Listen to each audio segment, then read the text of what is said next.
All right, today we are talking about recurring donations in DonorSnap, how to track recurring donations, some of the best practices for that.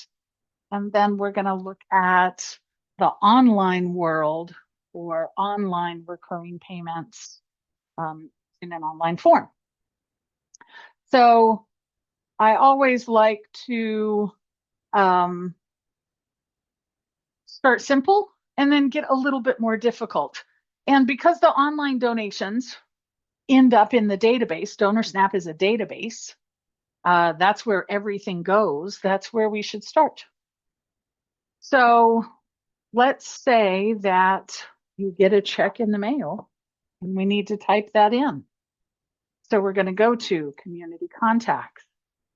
We're going to look up our donor and we'll just pick on Evelyn and John today. They'll be our donor. We go to the donations tab and we add a new donation. We type in their payment for today, just like we do with all of the checks that we get in the mail. So there's nothing new about this, but I'm filling out my page today. My payment method, it's a check with a check number, not anonymous, $100 as a donation. And then whatever else you use, if you use a campaign, an appeal, and accounting code, right? Super simple. And then we save that into DonorSnap. It's not acknowledged. I do want to send them a thank you. So they're just going to get the general letter. Okay. Save. So let's say, that's their first payment on June 10th. And then on July 10th, they send me a check in the mail. Do people still do that? Do they still send checks in the mail every month? These guys are going to. So now we get another one on July 10th. I add their donation and I fill out all of their stuff. July 10th. Here's their $100 with their check number. We call it a donation. It's not acknowledged. Now, one of the first questions that we're going to get into here is, do we send recurring donors acknowledgments? Do we send it every single time? If this person is going to mail me a check every single month, do I send them a thank you letter every single month? I think that's up to you. I think most of us don't. And we send them something at the end of the year that's going to total, their end of year giving. You gave $1,200 this year instead of sending one every single month. That's up to you. But it matters with this acknowledged box. I don't want to send this July a thank you letter. I'll handle it at the end of the year. Because remember, our acknowledgement system is going to send one letter per check. So over the course of the year, they would get 12 letters. That's a lot. So I'm going to mark it as acknowledged. I don't want to send them a thank you. I wanted to send a one to the first one. Thank you. Thank you for setting up recurring payments. I could have a special letter that is just for recurring donors. That would be nice. But I don't want to send one to all the subsequents. These are things we have to think about. So I've got June, I've got July, and then August comes around. So I add their donation. Case in point is for the checks, for the cash, you have to type them in manually. Okay. Now, way over to the right of this payment in July, there's these little icons over here. Depending on your Zoom, if you're really zoomed in, you might not see them. But there is one that's called duplicate. And so I could click the duplicate button on July to record my August. And so what it does is it records the check. Duplicate. There we go. That's interesting that it recorded that.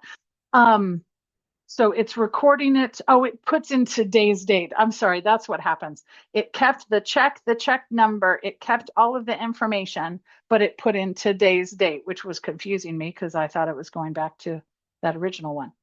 So it puts in today's date. because it assumes that you're actually in August when you're typing this in, which would make sense. So I still have to find the person. I still have to go to the donation tab. I still have to click duplicate, but at least I don't have to type all the information. So if I had set up a campaign, an appeal, an accounting code, whatever other fields I'm using here, those would have all happened with the duplicate button. So all I have to do is change the date, change the check number, mark it as acknowledged, and save it. Okay, so the duplicate button is useful. So this is, again, just for those manual checks. If that still happens, still have to type them in, and this is how you do it. Again, I'm sending thank yous or I'm not sending thank yous, whatever my process is for that. That's always the next step. And then the final step would be running reports. Reports start to get a little tricky. Some reports. So in the reports menu, if I were to run our most common report, donation activity, donations received, let's think about this.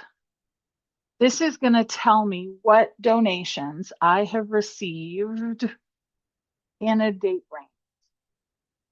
So this is going to be a really useful report for what did I make in August? And then that check is going to pop up there. It's in there just like any other payment. And when I run this report, I have access to the date. I have access to the type, campaign, and appeal. But nowhere in here is it counting payments or totaling payments. It's just going to give me every single check that I have received. So I get the Baltimore's in here 3 times, June, July, August. Under donation activity, we have a donations received summary. That would at least total the Baltimore's donations. Let's do that.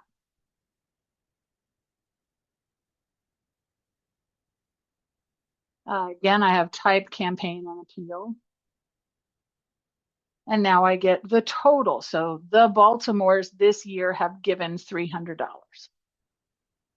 But I don't actually know from this report whether that $300 is made up of multiple payments. It could have just been one big check of $300. I guess it depends on the type of report that you want. So our monthly report, donations received. If you want a total of what they gave for the year, donations received summary. The question that most people ask about recurring donations is, I want a list of recurring donors. Who are my recurring donors? I can't get that from this report. I can't get that from the donations received report. It's actually not that easy to run a report of recurring donors. We're not counting how many donations people make. So under fund development analysis, we have a report called the periodic comparison. The periodic comparison is going to send out every month of payments, 5 through the end of the year, okay. Every month of payments to a big Excel file. And then in that Excel file, I'm going to get every single one of my donors and what they gave for the year or for that month. And that month might be 0. So I'm going to have a whole lot of zeros in here. Where did that go? I'm getting it. Here we go. So here are my donors. And I can see Evelyn and John. Let me zoom in a little bit. Evelyn and John Baltimore did not give anything in May, but they did give something in June. They did give something in July, and they did in August. So if you email into support and you ask us, how can I get a report of my recurring donors? This is probably the report that we're going to send you to. But I kind of have to sift through all the people that aren't recurring donors. Patrick's not a recurring donor. He gave in May. He hasn't given since then. Becca hasn't given since then. So I have to kind of find the people that are giving repeat donations. Okay, so periodic comparison is going to be one of your best bets inside of DonorSnap. You can also build a report in Data Platinum. I'm not going to do that one today, but you can build a report in here that will count. And so I want people that have given 2 or more donations, 5 or more donations, 10 or more, whatever your criteria is, and it can count and give you the results, people that have given 10 or more donations. That requires you to learn Data Platinum. Just send us an email at support and we'll send you the instructions for how to do that one if you're looking to do it.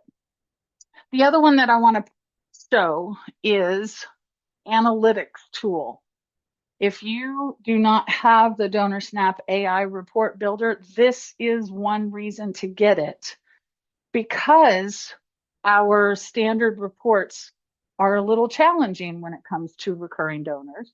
The AI guy, I just come in here and I ask it, show me donors who have given 10 times in the last 2 years. Because I can talk to it just like my librarian. Now, the AI report builder does have a cost associated with it. So, but if you're interested in the AI, this is what it does. So here are my results. I found the donors with at least 10 donations in the past 2 years. This is how I did it. This is what it gave me. And now I can alter this, add their phone number and add their phone number, their email, their address, whatever we want. It's showing me their total giving, when their first donation was, most recent donation. So there's a lot of reasons to use the DonorSnap analytics tool for sure, but this recurring donation report is really the best one, the best reason for it. Okay. The other workaround that we could use when it comes to the standard DonorSnap reports is, remember, every time you run one of our standard reports, we have access to the type, the campaign, and the appeal. What if I have a donation type that's called recurring, or an appeal that's called recurring? Now that coding, that language is here in these reports. So under donation type, I'm just going to show an example.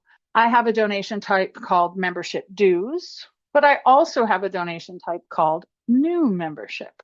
I want to specify between new guys and recurring dues guys. What if I did the same thing with donation? I could have a donation type that's called one-time donation, and then I could have another donation type that's called recurring donation. Something to think about. I'm going to edit my type, but you would do the appeal and the campaign the same way that I'm going to do this. We go to the maintenance tab.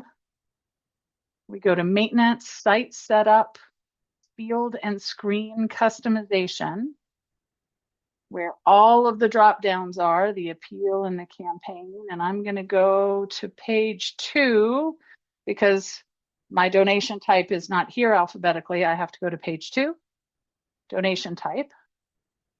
And I'm going to add a new donation type called donation recurring. So the one that's called donation, that means one time, and the one called recurring means recurring. Okay, I like that. So now, if I were to go back to the Baltimore's and change these payments in the donation type to say recurring, now at least I can use that donation type field for more reports. I can run that donations received report, and I can see, I could separate out how many one-time donations did I get this month versus how many recurring donations did I get this month. I could do that summary report and pull out just the people that have a donation type called recurring, and it would show me the total of what they've given in recurring payments. And then I would have a list of all of my recurring donors. That would work. I have a question in my chat. Could you just call the donor a recurring donor? Could I do this on the contact level?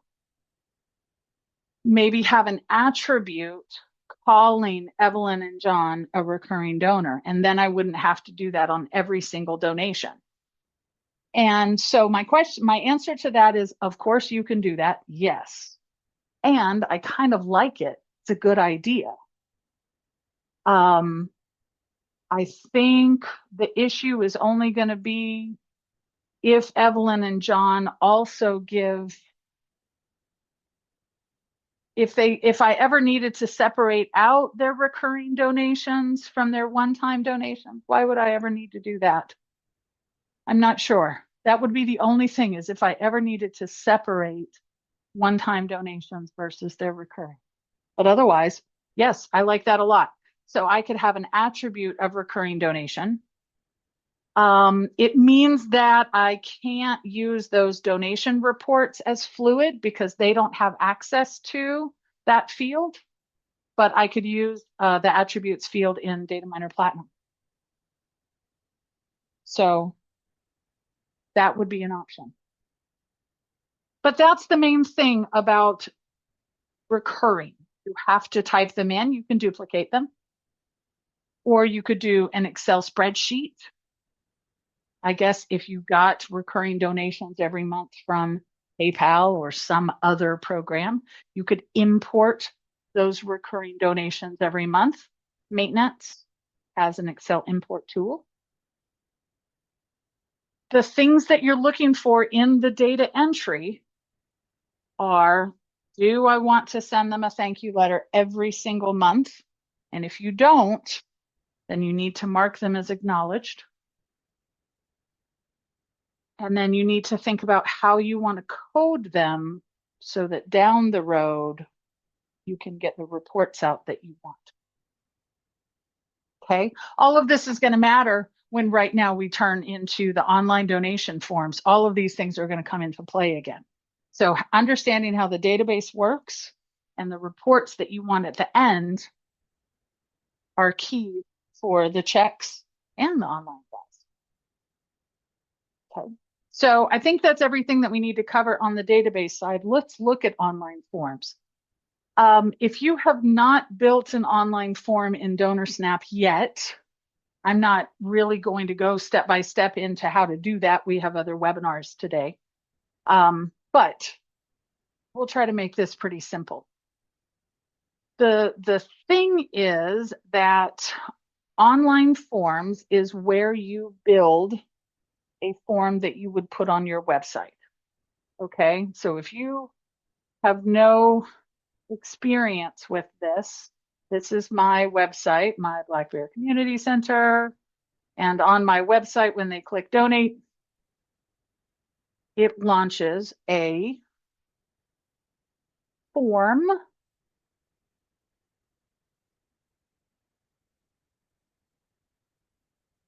There we go. Goodness, my internet is being slow.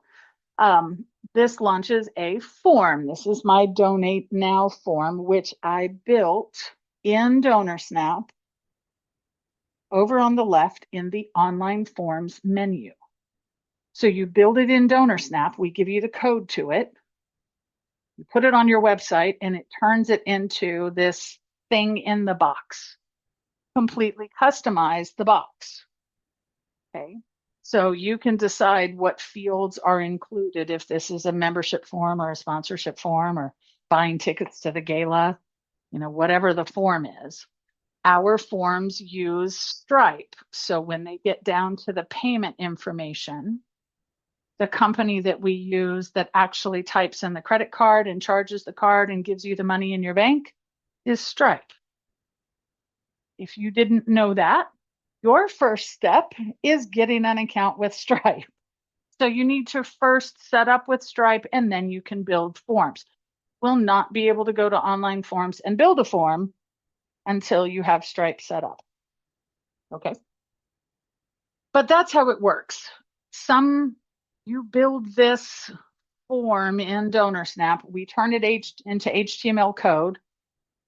Your web designer puts the HTML in your website somewhere, and it turns into this guy in the box. Okay. So when we talk about online donations, that's what I'm talking about. Your forms that you're creating to put on your website. So I'm going to go to my forms, responsive forms, and kind of explain how this works. I have some forms. Any form that you create could be a recurring form. I could grab let's talk about my scholarship campaign form. I'm going to show you what it looks like. So I built this form years ago, and over to the right is this button for the form link. I'm going to click on that so that we can look at it. It's not an exciting form, but it gets the job done. We've got the logo from Aleka. They fill out their information, they get to the payment, and we're done. Okay, that's the form. It is not currently a recurring form. Nowhere in here do they have any recurring information. But when I go back to my online forms area where all of my forms are, I have my form builder tab up at the top. This is where I actually create this. So on the right, we've got cell phone, first name, last name, email, and that's what's going cell phone, first name, last name, email. Yep. So this is where I build the fields that are going to be in my form. And over on the left in the available fields, all the stuff I could put on my form, I can grab this. It's at the top of the list, right underneath the headings in the text box called recurring fields. And I just drag that into my form. Just like that, just one swoop, save it. Let's go back to our form. I'm refreshing it. So it has to do its security check again. Okay, so now in my form, let me zoom in a little bit. Now we have a frequency button. So this is how the recurring on the online guys work. There's a frequency, so of course they can still make a one-time payment if they want, or they can make monthly. Okay. When they choose any option other than one time, it pops up with a start date and an end date. The start date is going to automatically put in today's date, assuming that since they're on your website, they probably want to charge their card today, but they actually don't have to. They could futurize this. That's not a word. I'm going to make it a word. They can put that in the future if they want. I'm not going to do that, but they could. And also the no end date is automatically checked. So we want them to set up this relationship forever and ever, but they can undo that if they want. They can uncheck that and they can stop this by the end of the year. So they have full control over the start and end date of their payments. Remember, this is a relationship with Stripe. Okay. DonorSnap is recording this. We're going to get the record of this payment. Like all of our forms, when they submit this at the bottom of the page, Stripe charges the card, Stripe puts the money in your bank account. But DonorSnap, all of this gets downloaded to DonorSnap.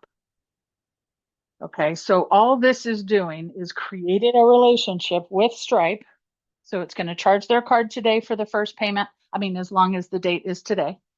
And then all their subsequent payments are going to be on the 10th of the month for the future. Okay.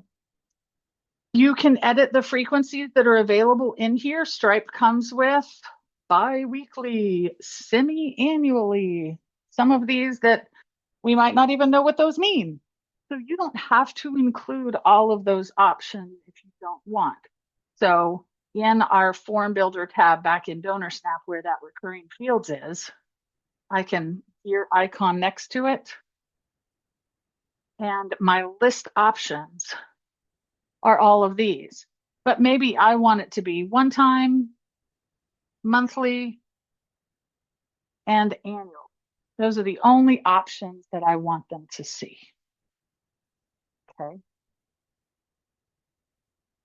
So any form that you have, you can turn into a recurring form. So if you build a form and then 6 months later you go, oh man, I really wish that I could have recurring donation. It's really easy to pull that in. Or we could just add a new form from scratch. I could use a template or not, but I'm going to use a Donate Now template. Yeah, let's use the Donate Now template. This is from the template. I'm just titling that for myself. We're going to use Stripe today, active. So it already built a bunch of stuff. When I go to the form builder, there's already a bunch of things in here. And I need to do just a little bit of work to it. It does not include the recurring. So I'm going to grab the recurring and drag that in. I'm going to put it right above the amount. I'm going to gear icon on the recurring to take out all those options that I don't want. I don't want some of these odd ones. I want one time, monthly, annually. I want the default to be one time. Most of the people are going to be one-time donors. They can change it if they want. Of course, you can change the default if you want it to automatically say monthly. Let's see what else I want to do. I want to, the campaign is in here, but the campaign is currently hidden. That's why it's in this kind of orange color. I'm going to drag the campaign up and I'm going to unhide it. So I'm going to gear icon. I'm going to unhide the campaign because I want them to choose where their money goes. And that's where I have my stuff is in the campaign. So choose your program, colon. So I want to give them some options. They can choose from the building edition, the capital campaign, the endowment, the scholarship fund. Okay. And we'll make it required. All right. Now, I have to think about some other things that just happened in my database. Remember before when we were manually entering the donation and we were coding them as donation. And then later we went back and we added a donation type for recurring. Okay. I could go ahead and call all of these recurring if I wanted. So I could set the donation type to already use that word. I could set a default value for recurring. I could do that and then I could hide it if I wanted to. I see that my payment method says Go eMerchant. I need to change that to Stripe.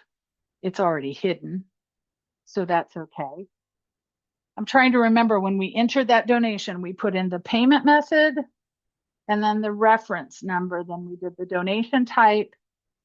And then if you have a campaign, an appeal, and accounting code, those are all here on the screen.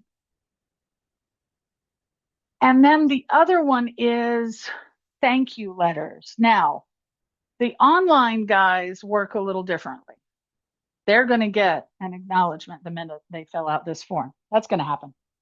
And they're going to get another one in a month when Stripe charges their card. It's going to be the same letter. They're going to get that. When this downloads to DonorSnap, do I also want to send them another thank you letter? Probably not. And I don't want to send them another one every single month either. That would be, it's like 4 thank you letters. I don't want to send all of that. So I need to mark these as acknowledged.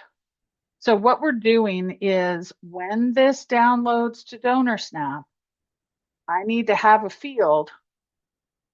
It's that acknowledged field that I was manually checking that little box that they were already acknowledged. And I'm doing the same thing here. I'm bringing in the acknowledged, your icon on it, and I'm setting a default value that it is already done and it's hidden from the page. Because these payments are going to download to DonorSnap, they need to look like DonorSnap. They need to have all that information just like it was when I was typing in the check.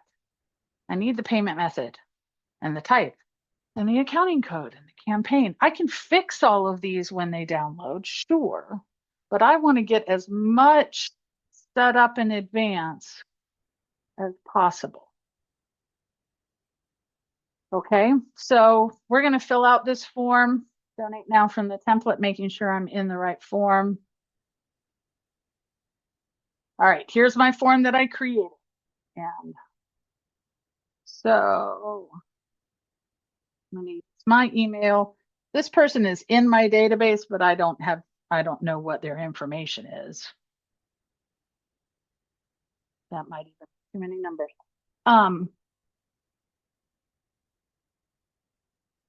Okay, choose your program. That's that campaign field. So capital campaign. Frequency, we're going to do monthly. So when I did monthly, we get a start and an end date. I'm going to uncheck end because I want it to end something that we can look at later. I want it to end at 11:30 and it's going to be $100. Don't steal my card, guys. It's a test card anyway. It won't work for you. Okay. Let's see if that works.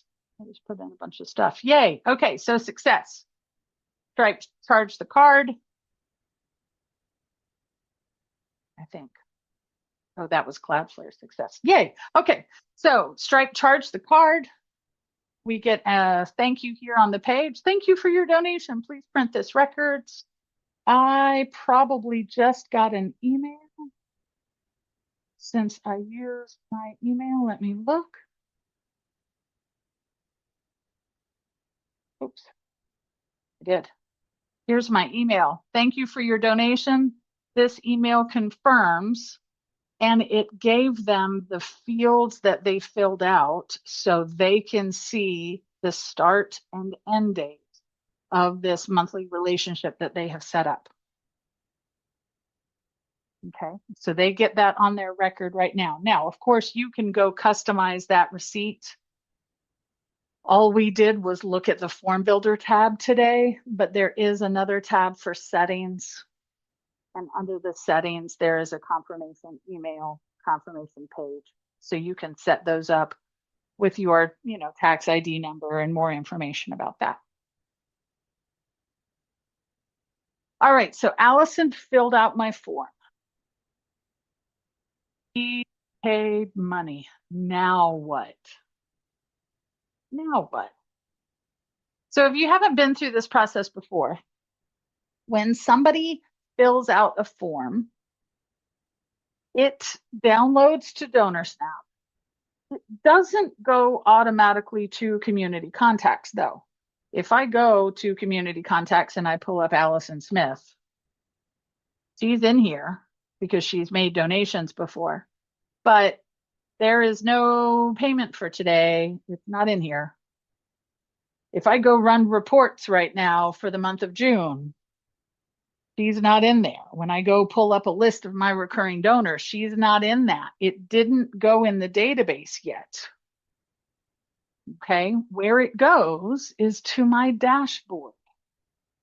So this home page that pops up with the colorful alerts and boxes and things, you need to have one that's called Responsive Forms Open Records. I have it in yellow on the right side of my screen.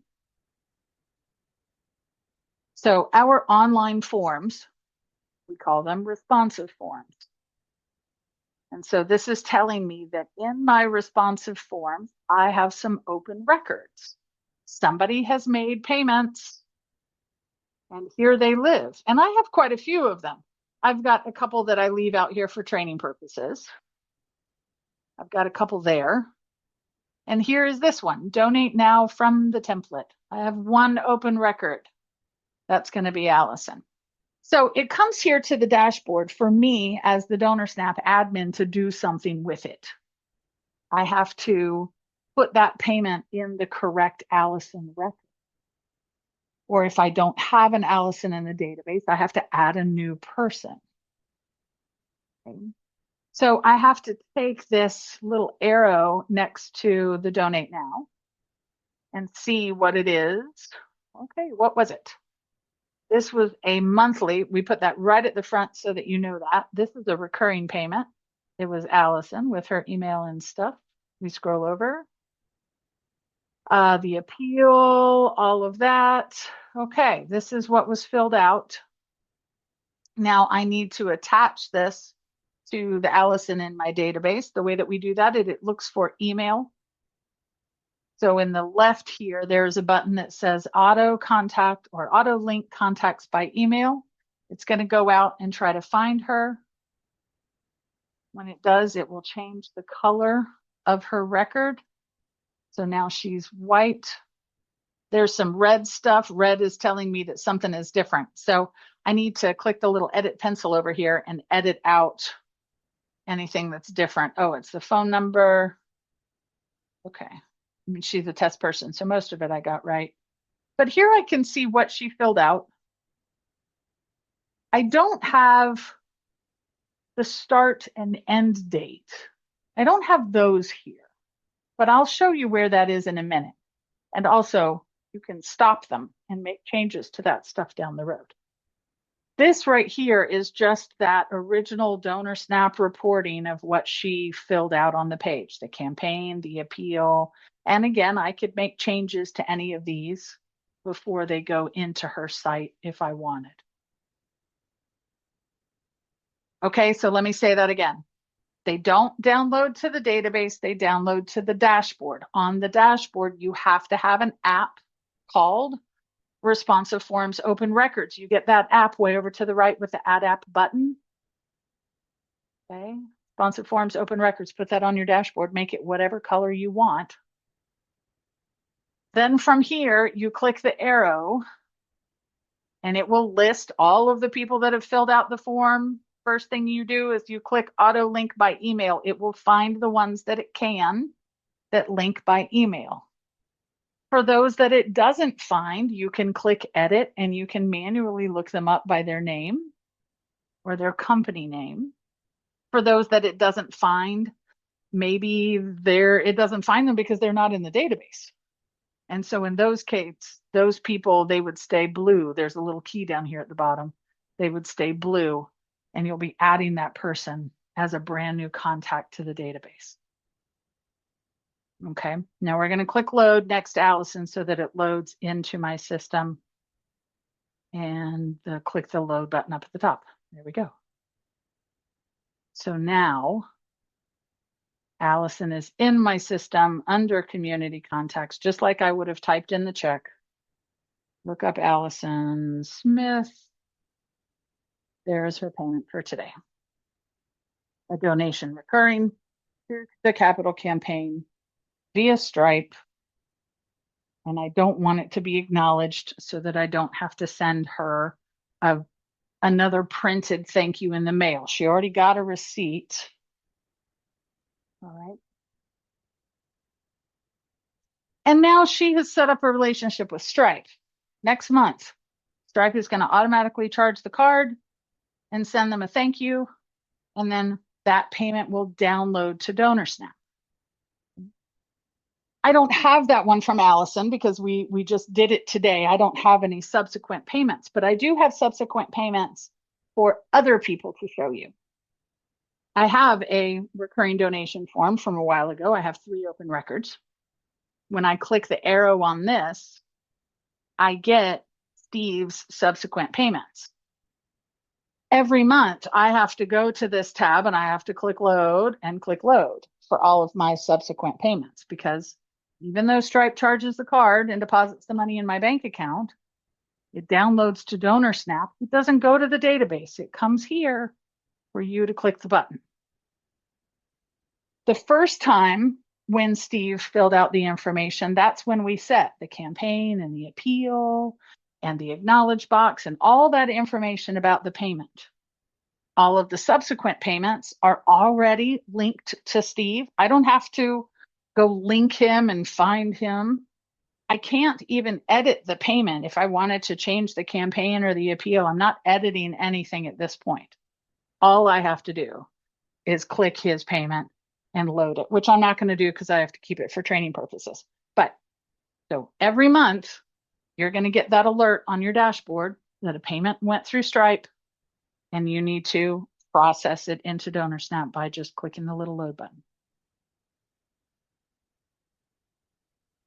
Okay, other things that you can do. Under online forms where we build our form, there is a Stripe recurring button. Under here has anybody in your site that has created this relationship with Stripe. So I have Allison, and it's telling me that she's on a monthly frequency, when her last payment was, when her next payment is, and the end date. Okay, so this is just showing me all of the people that have recurring relationships. I only have the one. I can edit some of this. So if she calls you up and says, oh, I typed $1,200, I really meant $12, you can change the amount. Please be careful with this. This is people's credit cards after all. But yes, you can change the amount. You can change the frequency, and you can change the end date. So if they call you up and they made a mistake, you can make a lot of changes to this. If we make changes, so I'm going to click change amount. If I change this to $150, I could put a little comment. You know, Allison called and wants to up her donation amount. Okay. Then other things that I can do is on these tabs out here, I've got transaction history. So that would show every single payment that she's ever made. And also I have an event log. And so I have an event log in here that says the amount was changed, Allison called, and here's my comment in there. So any of those changes that you make get stored in the event log. Also out here where I would have the list of all of my relationships, way to the right, big red cancel button. If they don't want to do this anymore, you can cancel it right from here. Okay. So there are a lot of things that you can do to manage her relationship with Stripe without actually contacting Stripe. So again, we've got amount, frequency, and the end date that you can change. Plus, you can cancel the entire shebang on your own. The only thing I can't do is I can't change the expiration date of her credit card. That information, you have to call Stripe to do that. Stripe has a portal. Get into your Stripe portal and do it from there. That's the only time that you have to actually get to the credit card processor. Otherwise, we can do all of it here. The other thing that you can do is those recurring emails. You can turn those off. So he's going to get the one when they set up their original relationship. That happens automatically. You don't want to turn that one off. You know, thank you for your payments and all of that. You definitely want to send that one. But do we want to send the same email month after month after month? And it is the same email. It's exactly the same as that first one that she got. So you can turn that one off if they don't want to get those every month. Now that they're in the program, now we're back to, you know, the basic other things, the reporting. How do I get a report of Allison? And we're looking at the same reports that we did before. If I coded them with a donation type of recurring, then I could use my donation activity reports. I could use that fund development report, the one called the periodic comparison. Her payment's going to pop up in there. I could build something data miner platinum, or I could use the DonorSnap analytics, which is the AI report builder, and she would be on that list. You know, now she's just in there, just like any other payment. I think that's it. That was a lot of information. So the database, how to manually type them in. You can do an Excel import if you needed to manually get them in there. However you need to get them in there, think about how you want to acknowledge and send tax receipts or send thank you letters for all of your recurring, and then finally how you want to handle the reporting. So all of those best practices. Thanks for sticking with me there. I am going to stop my recording.